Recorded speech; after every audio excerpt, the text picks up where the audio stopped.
Morning students, सक्षम पाठशाला के यूट्यूब प्लेटफॉर्म पे आप सभी का स्वागत है। मेरा नाम है सिमी झा और आज हम लोग देखेंगे आपके काव्य खंड का जो 5वां पाठ है जिसका नाम है कवित्त, जिसकी रचना की है भूषण ने। लेखक से जुड़े तमाम जानकारियों को आज हम लोग पढ़ेंगे। इनसे संबंधित वो सभी तथ्य जिनसे बिहार बोर्ड प्रश्न पूछता है उनके बारे में समझेंगे, जानेंगे। आशा है कि इसके बाद आपको बिहार बोर्ड जो भी प्रश्न पूछता है या जो अभी तक प्रश्न पूछे गए हैं उसमें कहीं पे भी कोई डॉट नहीं आएगा और आप सभी प्रश्नों को बनाने में सक्षम होंगे। एक ज़रूरी सूचना, अगर आप चाहते हैं कि आप इंग्लिश और हिंदी की ऑनलाइन क्लासेस करें तो आप जुड़ सकते हैं हमारे सक्षम बैच से, जहां पे सारी क्लासेस लाइव प्रोवाइड की जाती हैं। साथ में हमारा ऑफलाइन सेंटर भी है दरभंगा भटियाड़ी सराय सुधा मिल्क पार्लर के बगल में। द बेस्ट इंग्लिश क्लासेस के नाम से आप वहां पे भी आ सकते हैं और वहां पे 11th की 12th की कॉम्पिटिटिव और स्पोकन की बहुत सारी बैचेस चल रही हैं। आप उससे जुड़ सकते हैं और अपनी एक अच्छी तैयारी कर सकते हैं। शुरू करते हैं क्लास को और भूषण के बारे में जानते हैं। तो भूषण का जन्म हुआ है 1613 ईस्वी में तिकवापुर, कानपुर, उत्तर प्रदेश में। भूषण का जन्म कब हुआ है? 1613 ईस्वी में। कहाँ हुआ है? तिकवापुर, कानपुर, उत्तर प्रदेश में। तो आपसे प्रश्न यह पूछा जाएगा कि भूषण का जन्म कब हुआ? आपका सही जवाब हो जाएगा 1613 ईस्वी में। भूषण का जन्म कहाँ हुआ? तो तिकवापुर, कानपुर, उत्तर प्रदेश में। भूषण का जन्म किस प्रदेश में हुआ? तो उत्तर प्रदेश में हुआ है। इनके पिता का नाम था रत्नाकर त्रिपाठी। इनके पिता का नाम था रत्नाकर त्रिपाठी। भूषण जो है कवि भूषण, इनका मूल नाम भूषण नहीं था किंतु बल्कि सोलंकी राजा रुद्र शाह ने इन्हें भूषण की उपाधि दी थी और उसके पश्चात इनका मूल नाम जो है वो खो गया और मूल नाम जो है इनका विस्मृत हो गया और यह भूषण नाम से प्रसिद्ध हो गए। तो प्रश्न यहाँ से ऐसा पूछता है कि कवि भूषण को भूषण की उपाधि किसने दी? तो आपका सही जवाब हो जाएगा सोलंकी राजा रुद्र शाह ने दी है। इनका देहांत 1715 ईस्वी में हुआ है। चलिए आगे बढ़ते हैं। किसी भी तरह की जानकारी के लिए नंबर आपके स्लाइड पे है, प्रत्येक पेज पे है, आप उस नंबर पे कॉल करके जानकारी हासिल कर सकते हैं।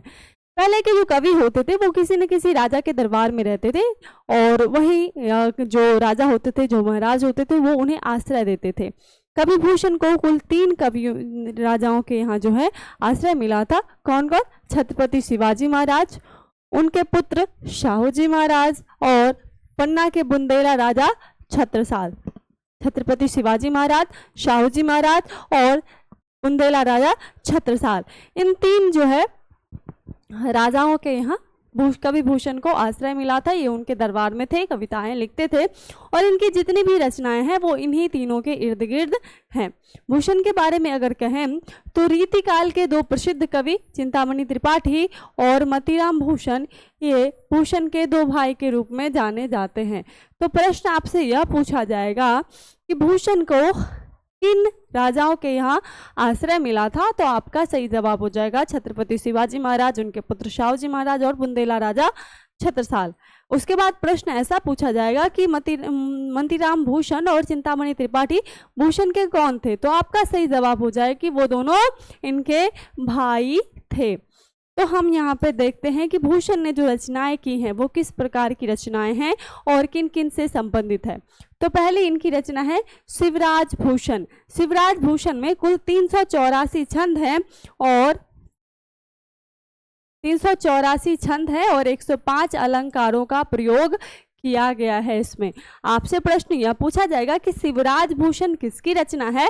आपका सही जवाब हो जाएगा यह भूषण की रचना है। प्रश्न ऐसा पूछा जाएगा कि शिवराज भूषण में कितने छंद हैं? तो आपका सही जवाब हो जाएगा 384 छंद हैं। प्रश्न ऐसा पूछेगा कि शिवराज भूषण में कितने अलंकारों का निरूपण हुआ है? तो आपका सही जवाब हो जाएगा 105 अलंकारों का। ठीक है। इसके बाद जो इनकी अगली रचना है तो शिवराज भूषण में इन्होंने छत्रपति शिवाजी महाराज की प्रशस्ति करने वाले मुक्तकों का संग्रह किया, यानी कि उनकी प्रशंसा में जो है इन्होंने उनके प्रशंसा में लिखे गए पंक्तियों का इन्होंने वहाँ पे जिक्र किया, उनके प्रशंसा में पंक्तियां लिखी हैं, मुक्तक लिखे हैं। अगली जो इनकी रचना है वो है शिवा बावनी। यह जो इनकी रचना है शिवा बावनी, इसमें 52 मुक्तक हैं। शिवा बावनी में कुल 52 मुक्तक हैं और यह छत्रपति शिवाजी की वीरता का बखान करता है, वीरता का बखान करता है। तो प्रश्न ऐसा पूछा जाएगा कि शिवा बावनी किसकी रचना है? आपका सही जवाब हो जाएगा यह भूषण की रचना है। प्रश्न ऐसा पूछा जाएगा कि शिवा बावनी में कितने मुक्तक हैं? तो इसमें 52 मुक्तक हैं। प्रश्न अगली जो इनकी रचना है वो है छत्रसाल दशक, और जैसा कि नाम से ही है दशक में 10 छंदों की व्याख्या हुई है और इसमें महाराजा छत्रसाल की वीरता का यशोगान हुआ है, उनकी वीरता का बखान हुआ है। तो प्रश्न ऐसा पूछा जाएगा कि छत्रसाल किसकी रचना है? आपका सही जवाब हो जाएगा यह जो है भूषण की रचना है। छत्रसाल दशक में कितने छंद हैं? तो छत्रसाल दशक में 10 छंद हैं। इसके साथ इनकी कुछ और रचनाएं हैं जो कि अप्राप्य हैं। उनका नाम है भूषण हजारा, भूषण उल्लास और दूषण उल्लास। भूषण हजारा, भूषण उल्लास और दूषण उल्लास। इससे संबंधित एक प्रश्न कई बार पूछा गया है कि इनमें से कौन सी रचना है जो भूषण की नहीं है? प्रश्न पूछा जाता है। विकल्प रहते हैं भूषण हजारा, भूषण उल्लास, दूषण उल्लास, हर्षोल्लास। तो हर्षोल्लास इनकी रचना नहीं है। बचे हुए 3 यानी कि भूषण हजारा, भूषण उल्लास और दूषण उल्लास, ये तीनों ही भूषण की रचनाएं हैं। कवि भूषण के बारे में कुछ मूल जानकारियों को देख लें तो भूषण जो है वो रीतिकाल के कवि हैं। आपको पता है हिंदी साहित्य जो है कुल 4 कालों में बटा हुआ है, आदिकाल, भक्तिकाल, रीतिकाल और आधुनिक काल। तो यह रीतिकाल के कवि हैं। और रीतिकाल में भी कैसे कवि हैं? तो रीतिकाल के यह रीतिबद्ध कवि हैं, रीतिबद्ध कवि हैं। अब आपके जहन में एक प्रश्न आएगा कि मैम रीतिबद्ध कवि का क्या अर्थ होता है? तो वैसे कवि जो अपनी कविताओं में रस और अलंकार का प्रयोग करते हैं उन्हें रीतिबद्ध कवि कहते हैं। अभी हमने देखा कि भूषण ने जो है अपनी कविताओं में अलंकारों का प्रयोग किया है, जैसे कि शिवराज भूषण में 105 अलंकारों का प्रयोग उन्होंने किया है। और उनकी जो रचना आपके पाठ में भी है कवित्व, उसमें 2 पद हैं। जो पहला पद है वो शिवाजी के बारे में है और उसमें वीर रस का प्रयोग इन्होंने किया है। और जो दूसरा पद है जिसमें छत्रसाल के बारे में इन्होंने लिखा है उसमें विभत्स रस का प्रयोग किया है। भूषण जो है मूलतः वीर रस के कवि है या वीर रस से संबंधित कविताएं लिखते थे। तो चूंकि यह रस और अलंकार का प्रयोग अपनी कविताओं में करते थे इसीलिए यह रीतिबद्ध कवि कहे जाते हैं। उस समय जो लोग अपनी कविताओं में रस और अलंकार का प्रयोग करते थे उन्हें रीतिबद्ध कवि या आचार्य कहा जाता था। तो कवि भूषण जो है अपने साथ रीतिबद्ध कवि कहलाते थे, वो जोड़ते थे। वीर रस के इस महान कवि ने फरकती हुई मुक्तक शैली में इनकी जो रचना हुई है वो किस शैली में हुई है? तो इन्होंने अपनी रचनाएं मुक्तक शैली में की है। छत्रपति शिवाजी महाराज और बुंदेला वीर राजा छत्रसाल की वास्तविकता पर आधारित विरुदावलियां गाई हैं, उनके बारे में इन्होंने यशोगान किया है, उनकी वीरता का बखान किया है। तो प्रश्न अगर ऐसा पूछे कि भूषण किस काल के कवि हैं तो आपका सही जवाब हो जाएगा रीतिकाल के कवि हैं। भूषण रीतिकाल के कैसे कवि हैं? तो वह रीतिबद्ध कवि हैं। भूषण किस रस पे आधारित कविताएं लिखते थे? तो वीर रस की कविताएं लिखते थे। एक मूल बात जो आपको बता दूं कि रीतिकाल के अन्य कवि जो है वह श्रृंगार रस पे कविताएं लिखते थे, प्रेम आधारित कविताएं लिखते थे, लेकिन भूषण जो है वो वीर रस पे कविताएं लिखते थे। और यही वह कारण है जो भूषण को रीतिकाल के अन्य कवियों से अलग करता है, भिन्न दर्शाता है।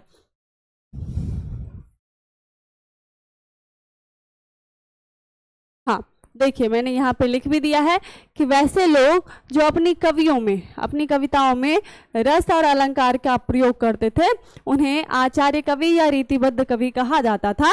इसलिए भूषण एक रीतिबद्ध आचार्य कवि ही थे, ठीक है, किंतु वो उस तरह का अनुभव करवाया नहीं करते थे।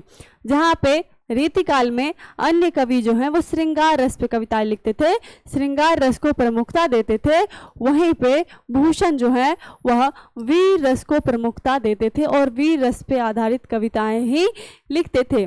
अगर इनकी भाषा की बात करें तो यह ब्रज भाषा में कविताएं लिखते थे। तो अगर आपसे यह प्रश्न पूछा जाए कि भूषण की कविताओं की भाषा क्या है तो सही जवाब हो जाएगा कि ब्रज भाषा है। बढ़ेंगे आगे, लेकिन उससे पहले अगर आप चाहते हैं सक्षम बैच से जुड़ना तो नंबर आपके स्क्रीन पे है, आप इस नंबर पे कॉल कर सकते हैं, कोर्सेज से जुड़ सकते हैं। किसी भी क्लास के रिगार्डिंग कोई जानकारी हो, ऑनलाइन ऑफलाइन 11th या 12th तो आप जानकारी हासिल कर सकते हैं और कोर्सेज से जुड़ भी सकते हैं। आशा है आज की क्लास आप लोगों को पसंद आई होगी। वीडियो पसंद आए तो वीडियो को लाइक कर दीजिएगा, साथ ही अपने सभी दोस्तों के साथ शेयर जरूर कीजिएगा और आज की क्लास कैसी लगी मुझे कमेंट सेक्शन में जरूर बताइएगा। मिलते हैं अगली वीडियो में, तब तक के लिए पढ़ते रहिए, बढ़ते रहिए, स्वस्थ रहिए और सक्षम बनिए। शुभ रात्रि।